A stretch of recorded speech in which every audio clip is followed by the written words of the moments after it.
اے باد صبا کچھ تو نے بھی سنا ہوگا،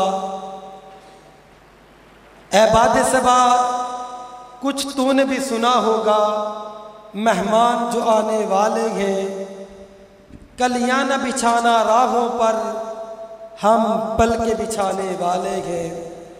بڑے ہی ادب سے گزارش کرتا ہوں ولی کامل عالم بعمل بقیت السلف استاد الاساتذہ فضیلت الشیخ محترم جناب حافظ مسعود عالم صاحب شیخ الحدیث جامعہ سلفیہ پاکستان، ان سے گزارش کرتا ہوں۔ السلام علیکم ورحمۃ اللہ وبرکاتہ۔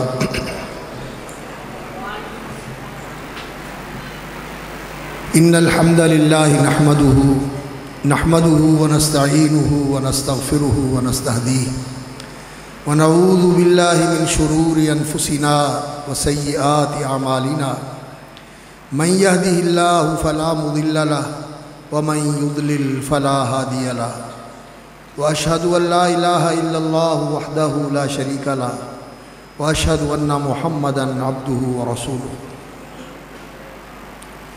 اما بعد فإن خیر الحدیث کتاب اللہ، واحسن الکلام کلام اللہ، وخیر الہدی ہدی محمد صلی اللہ علیہ وسلم، وشر الامور محدثاتها وکل محدثۃ بدعہ وکل بدعۃ ضلالہ وکل ضلالۃ فی النار۔ اعوذ باللہ السمیع العلیم من الشیطان الرجیم۔ قال اللہ تبارک و تعالی یا ایہا الناس قد جاءتکم موعظۃ من ربکم وشفاء لما فی الصدور وہدی ورحمۃ للمؤمنین قل بفضل اللہ وبرحمتہ فبذلک فلیفرحوا هو خیر مما یجمعون۔ فضیلت مآب علماء کرام، مشائخ، اساتذہ، ائمہ، خطباء، قراء اور مدرسین ذی مرتبت اور عزت مآب احباب کرام، برادران اسلام،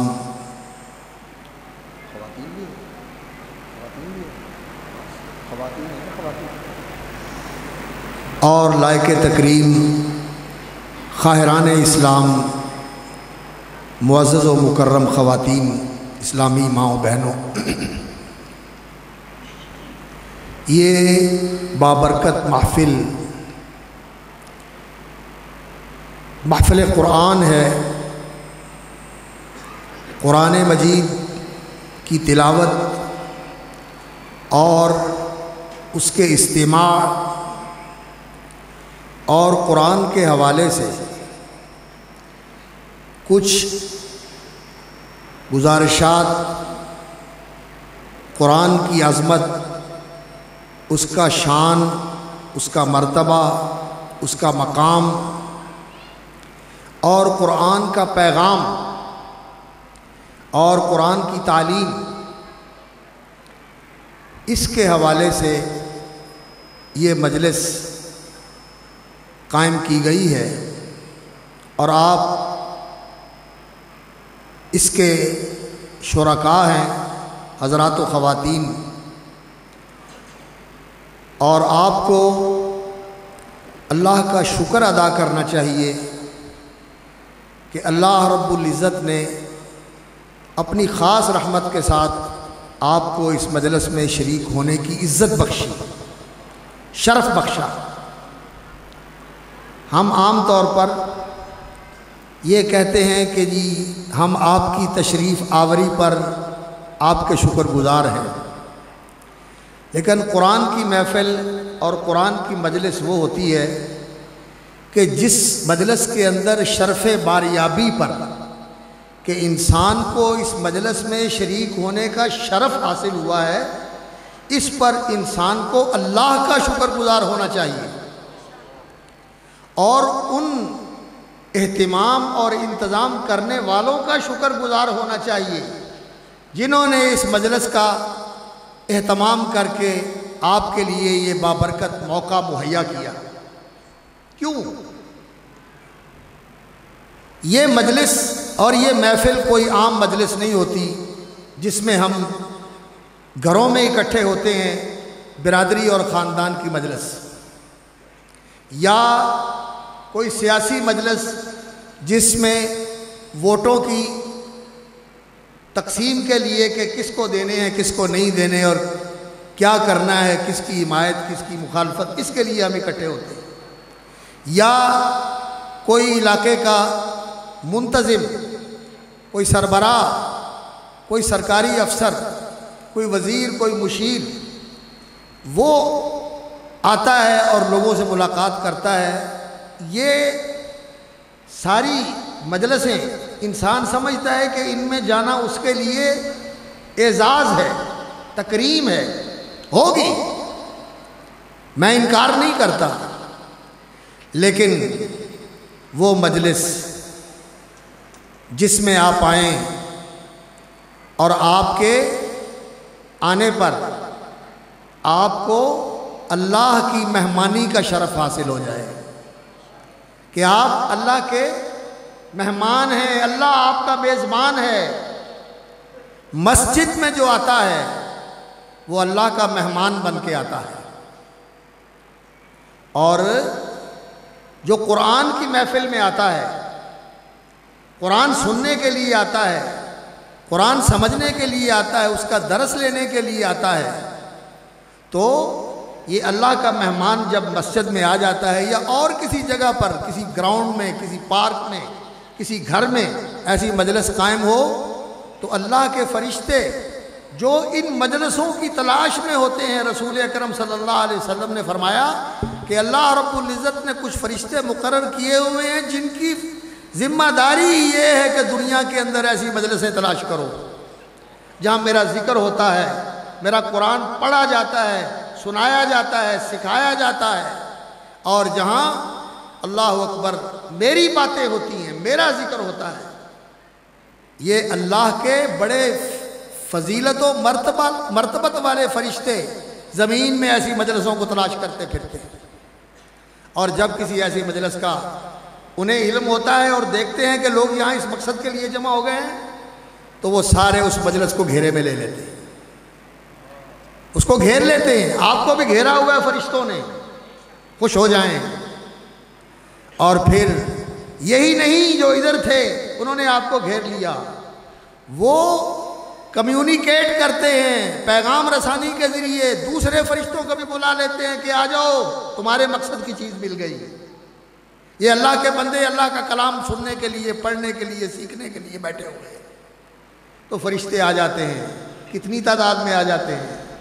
لوگ دیکھتے ہیں کہ کنے کو بندے ہو گئے تھے، کڈا کو بڑا اجتماع سی، اللہ اکبر پہ فخر کرتے ہیں۔ رسول اکرم صلی اللہ علیہ وسلم نے فرمایا کہ اس مجلس کو گھیرنے کے لیے اتنے فرشتے آتے ہیں کہ جہاں یہ لوگ بیٹھے ہوتے ہیں ان کے اوپر فرشتوں کا دوسرا پرا، اس کے اوپر دوسرا پرا، پروں کے اوپر پرے فرشتوں کے اس طرح بلندیوں کی طرف بڑھتے رہتے ہیں کہ آسمان سے چھو جاتے ہیں۔ یہ کوئی مقام ہے؟ اور حقیقت یہ ہے کہ اگر ہمیں شعور ہو اور اگر ہمیں حقائق کا ادراک ہو تو یہ ایسا مقام ہے، یہ ایسا مرتبہ ہے کہ انسان اس مقام اور مرتبے کے لیے سب کچھ قربان کر دے، اور پھر اس سے بھی بڑھ کر کہ فرشتوں نے گھیرا ہوا ہے اس مجلس کو، اللہ رب العزت کی طرف سے رحمتیں برس رہی ہیں، سکینت و اطمینان کی برکھا برس رہی ہے۔ یہ اس سے بڑی چیز ہے کہ فرشتے آپ کے ساتھ ہیں، آپ کو اپنے جلوں میں لیے ہوئے ہیں، اللہ کی رحمتیں برس رہی ہیں، اللہ رب العزت کی طرف سے سکینت و اطمینان کی بارش ہو رہی ہے۔ اس سے بھی بڑا مقام ہے، اور وہ کیا؟ رسول اکرم صلی اللہ علیہ وسلم نے فرمایا کہ اللہ رب العزت ان بیٹھنے والوں کا ایک ایک کا نام لے کر اپنے درباری فرشتوں میں فخر کر رہے ہیں، یہ فلاں بیٹھے ہوئے ہیں، یہ فلاں بیٹھے ہوئے ہیں، یہ فلاں بیٹھے ہوئے ہیں، یہ فلاں بیٹھے ہوئے ہیں۔ ذکرہم اللہ فی من عندہ، حقی انسان اس کا ذکر اللہ کی بارگاہ میں ہو اور خود اللہ رب العزت اس کا ذکر فرمائے، یہ کوئی مرتبہ ہے؟ اللہ اکبر۔ حضرت ابی بن کعب رضی اللہ تعالی عنہ رسول اکرم صلی اللہ علیہ وسلم کے وہ صحابی ہیں جن کے بارے میں رسول اللہ صلی اللہ علیہ وسلم نے فرمایا تھا کہ اقرأہم ابی، قرآن مجید کی سب سے خوبصورت اور بہترین قرأت و تلاوت کرنے والے ابی بن کعب رضی اللہ تعالی عنہ۔ ایک دن رسول اکرم صلی اللہ علیہ وسلم نے انہیں اپنے پاس بلا لیا اور اپنے سامنے بٹھا لیا۔ کیا مقام ہے! اللہ کے رسول نے خصوصی طور پر بلایا اور اپنے سامنے بٹھا لیا اور فرمایا، ابی، اللہ رب العزت نے مجھے حکم دیا ہے کہ میں سورۃ البینہ بسم اللہ الرحمن الرحیم لم یکن الذین کفروا من اہل الکتاب والمشرکین لم یکن الذین کفروا من اہل الکتاب والمشرکین منفکین حتی تأتیہم البینہ رسول من اللہ یتلو صحفا مطہرہ فیہا کتب قیمہ۔ یہ سورۃ البینہ اللہ نے مجھے حکم دیا ہے کہ میں یہ سورت تمہیں سناؤں۔ حضرت ابی پھڑک گئے، اللہ کا حکم آیا ہے، اور پوچھ لیا، یا رسول اللہ، میرے اللہ نے میرا نام لیا ہے؟ فرمایا تیرا نام لے کر کہا ہے ابی کو سناؤ۔ اللہ اکبر، آنکھیں چھلک پڑی، یہ نصیب ہے کہ اللہ نے میرا نام لیا ہے۔ اللہ اکبر۔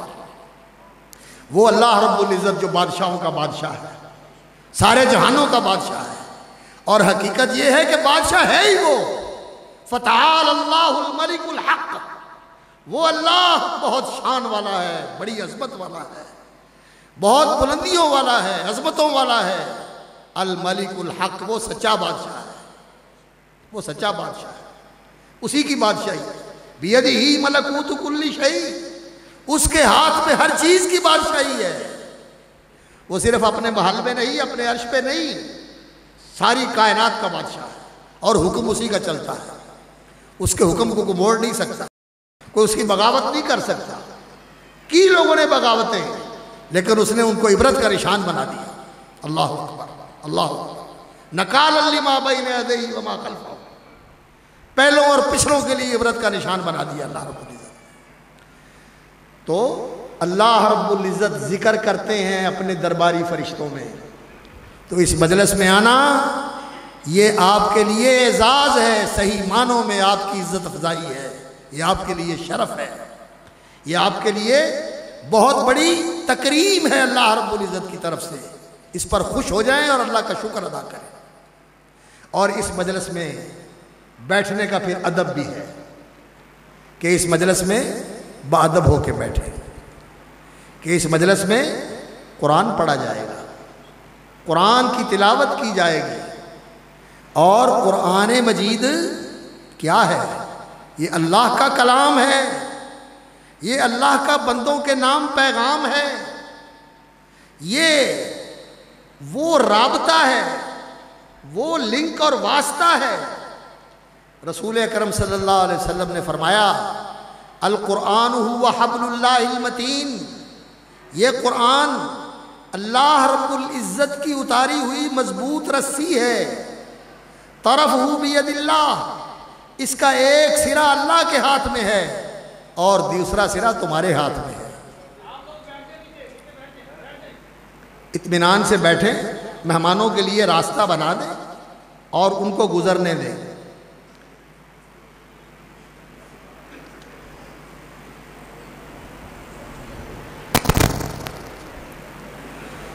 القرآن هو حبل اللہ المتین، قرآن اللہ کی رسی ہے، طرفہ بید اللہ، اس کا ایک سرا اللہ کے ہاتھ میں ہے۔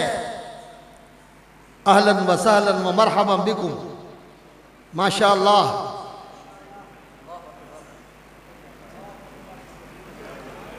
مرحبا، اہلاً و سہلاً۔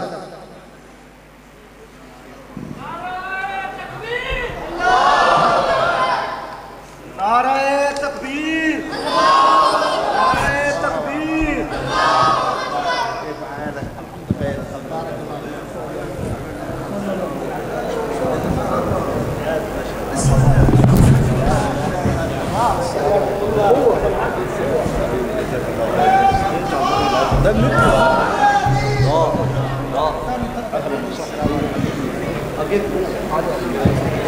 نعرہ تکبیر۔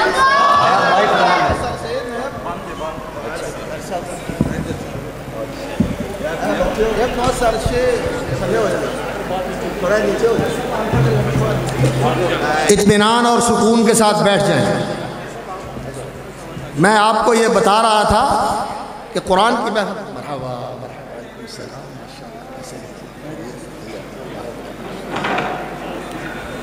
یہ قرآن کی محفل ہے، اس میں بہت ہی ادب اور احترام اور تعظیم کا اہتمام کریں۔ کوئی بھی ایسا عمل نہیں ہونا چاہیے جس سے سوء ادبی کا کوئی مظاہرہ ہوتا ہو۔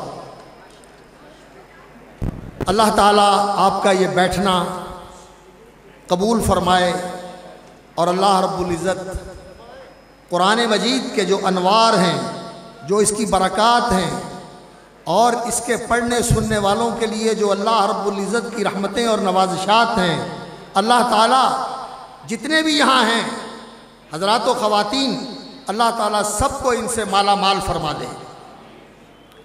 تو قرآن مجید یہ وہ رابطہ ہے جو آپ کو اللہ کے ساتھ جوڑ دیتا ہے، اور آپ جب قرآن سنتے ہیں تو اللہ کا کلام سنتے ہیں، اور قرآن کے پڑھنے والے یہ اللہ کا کلام پڑھتے ہیں اور آپ اللہ کا کلام سنتے ہیں۔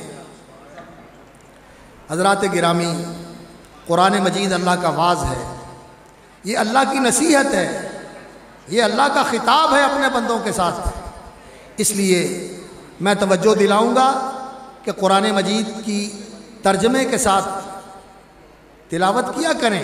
اس کے الفاظ کا پڑھنا بہت ہی اجر و ثواب کا باعث ہے، لیکن کچھ حصہ قرآن مجید کی تلاوت کا ترجمے کے ساتھ بھی پڑھا کریں، اور اگر آپ ترجمہ سیکھ لیں تو یہ بہت بڑی سعادت ہے کہ آپ پڑھ رہے ہوں اور آپ سمجھ رہے ہوں کہ قرآن کیا کہہ رہا ہے، اور میرا مالک مجھ سے کیا خطاب فرما رہا ہے، مجھ سے کیا بات کر رہا ہے میرا مالک۔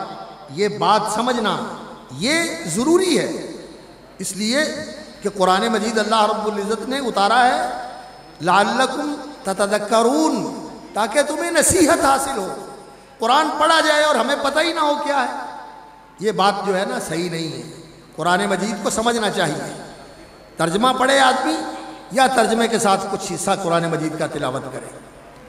اور یہ قرآن مجید ہدایت ہے، رہنمائی ہے، قرآن مجید معجزہ ہے، رسول اکرم صلی اللہ علیہ وسلم کی نبوت کی دلیل اور برہان ہے، اور رسول اکرم صلی اللہ علیہ وسلم کی نبوت بھی قیامت تک ہے، اور آپ کی نبوت کی تصدیق کرنے والی اللہ کی کتاب، یہ آپ کا معجزہ، یہ بھی قیامت تک موجود ہے۔ اللہ تعالیٰ اس کے محافظ ہے، اور اللہ رب العزت نے اس قرآن کی حفاظت کیسے فرمائی ہے؟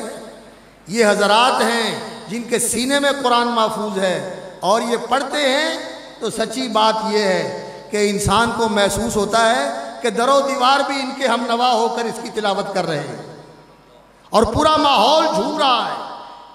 یہ قرآن کی اعجاز کی ایک نشانی ہے کہ قرآن مجید کی تلاوت کے اندر یہ تاثیر ہے کہ انسان کو معنی نہ بھی سمجھ آ رہا ہو، لیکن پھر بھی انسان کے اوپر ایسا اثر ہوتا ہے کہ انسان کو قرآن اپنے اندر سرایت کرتا ہوا محسوس ہوتا ہے کہ یہ میرے اندر اتر رہا ہے۔ یہ قرآن کا اعجاز ہے۔ تو قرآن ہدایت ہے، رہنمائی ہے، اور یہ ایسی زندہ رہنمائی ہے قرآن مجید، یقین جانیے آپ زندگی کے کسی بھی معاملے کے اندر پریشان ہوں، فیصلہ کرنا چاہتے ہو کہ مجھے کیا کرنا چاہیے اور کیا نہیں کرنا چاہیے، آپ قرآن کی طرف رجوع کریں۔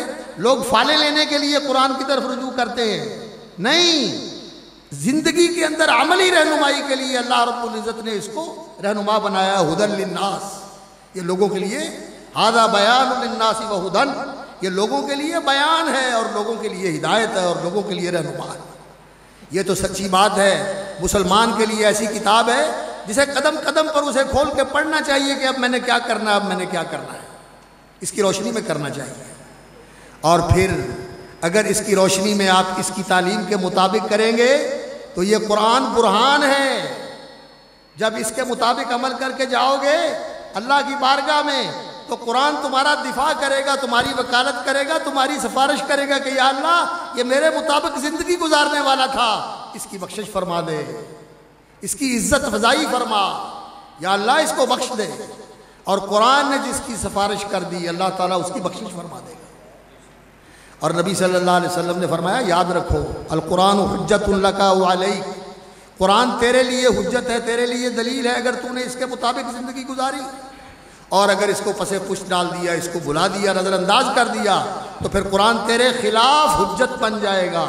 اور جس کے خلاف قرآن نے اللہ کی بارگاہ میں نالش کر دی، دعویٰ کر دیا، ماحل مصدق، رسول اکرم صلی اللہ علیہ وسلم نے فرمایا پھر اس کے خلاف ڈگری ہو جائے گی، وہ جہنم میں چلا جائے گا، جہنم میں چلا جائے گا۔ اور جس کے خلاف قرآن نے دعویٰ کیا ہوگا وہ جہنم میں جائے گا، اس کی کوئی سفارش بھی نہیں کرے گا۔ رسول اکرم صلی اللہ علیہ وسلم نے فرمایا قیامت والے دن اللہ تعالیٰ نبیوں کو سفارش کا حق دیں گے، نیک بندے بھی سفارش کریں گے، جنتی بھی سفارش کریں گے، سارے لوگ نکل جائیں گے، اور پھر اللہ رب العزت پوچھے گا کون رہ گئے جہنم میں، تو کہیں گے صرف وہ رہ گئے جن کو قرآن نے پکڑا ہوا ہے، ان کی سفارش کوئی نہیں کرے گا۔ اس لیے قرآن ہدایت ہے، اس کے مطابق زندگی گزارو، قرآن سفارشی ہے، اور اس کے پڑھنے کا یہ ادب ہے کہ جب پڑھو خشوع کے ساتھ پڑھو، خشیت کے ساتھ پڑھو، اور سنو تو سنو بھی بڑی عاجزی اور نیازمندی اور بڑی مسکنت اور بڑی تواضع اور بڑی فروتنی کے ساتھ سنو۔ اذا تتلی علیہم آیات الرحمن، جب اللہ کی آیتیں پڑھی جاتی ہیں خروا سجدا و بکیا، سجدہ ریز ہو جاتے ہیں اور ان کی آنکھیں چھلک پڑتی ہیں، رونے لگتے ہیں۔ قرآن خشیت کے ساتھ پڑھا جائے اور خشوع اور خشیت کے ساتھ سنا جائے، تقشعر منہ جلود الذین یخشون ربہم، انسان کے رونگٹے کھڑے ہو جائیں اور انسان پانی پانی ہو جائے، انسان کا دل پگھل جائے قرآن سن کر۔ قرآن ایسے سننا چاہیے، یہ اسی وقت ہوتا ہے جب قرآن کی سمجھ آتی ہو۔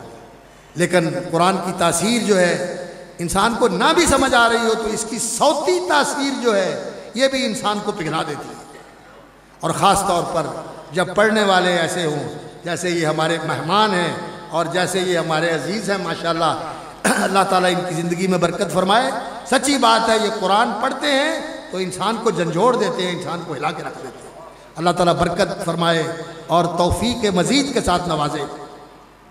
تو مہمان اب آ گئے ہیں، بات تو میں نے کرنی تھی، قرآن کا پیغام بھی آپ کو بتانا تھا اور قرآن کا مقام بھی بتانا تھا، لیکن پھر کسی موقع پر صحیح اب میں آپ کے درمیان اور ان کے درمیان مزید حائل نہیں ہونا چاہتا، اس لیے کہ آپ بڑی دیر سے ان کے لیے مشتاق ہیں اور میرا بھی جی چاہتا ہے کہ میں ان کی تلاوت سنوں۔ اب جا نہر اللہ بطل نہر ماشاء اللہ، اب ان کا قرآن سنیں گے انشاءاللہ۔ بارک اللہ، بارک اللہ۔